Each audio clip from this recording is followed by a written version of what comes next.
You mentioned Auburn. I don't like calling them frauds. I think I don't want to call them overrated, but they are not the number 11 I'll call them overrated. Well, they're not the number 11 team in the country, and like they're probably more of like a top 25, top 30, like 8, 9, 10 seed kind of a team. And I think we kind of saw that a little bit against Memphis today, Goodman. Yeah, no, I had them at 23 for the last few weeks, and that might have been high. To me, Bruce Pearl, here's the thing with Bruce is like he normally plays a great schedule, right? That's what Bruce is known for in the non-conference.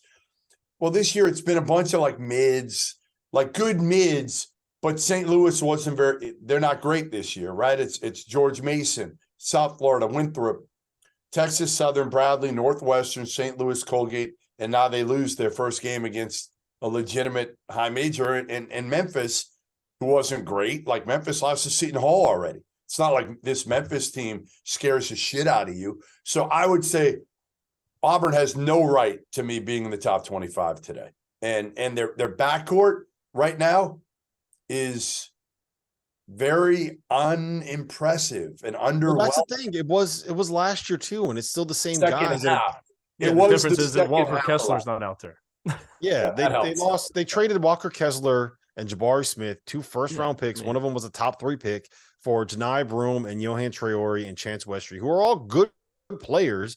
But when you downgrade your front court and you still have the same backcourt that we had the question marks on, Matt, it's just kind of like, okay, like backcourt looks a lot better when it's got 2 first-round picks up front. Yes, absolutely.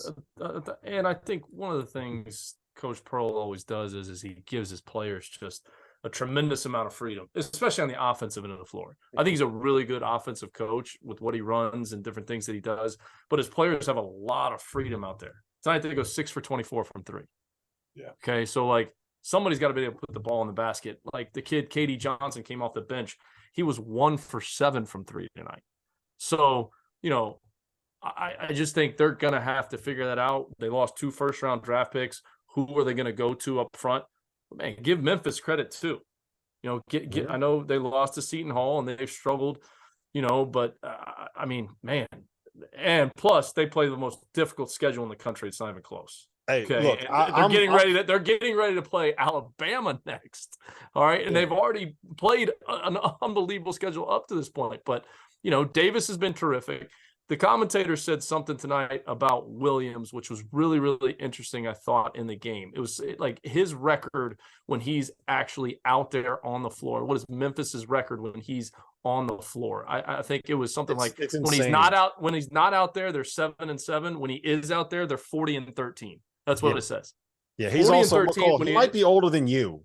Like I think he's 26. He might be older than you. He's played in a lot of games, but that's impressive. 40-13 with him, 7-7 without him. So I want to give credit to Memphis. Like I said in my toast of the night, Davis has been outstanding. And we'll see how they are against Alabama coming up. I'm firmly on the Memphis is really good bandwagon. I don't know if they're quite top 25. They're 26th on KenPom right now, but to me, they're clearly a tournament team. They're a team that is a threat to make a run because they're so good defensively. They can turn you over. They're so tough. They're so physical. And like they're old. They're old. They are like their starting lineup is all 5th-year seniors except for like one guy. Their entire rotation is all seniors except for one dude, and it's a loss. Kendrick Davis, Alex Lomax, DeAndre Williams.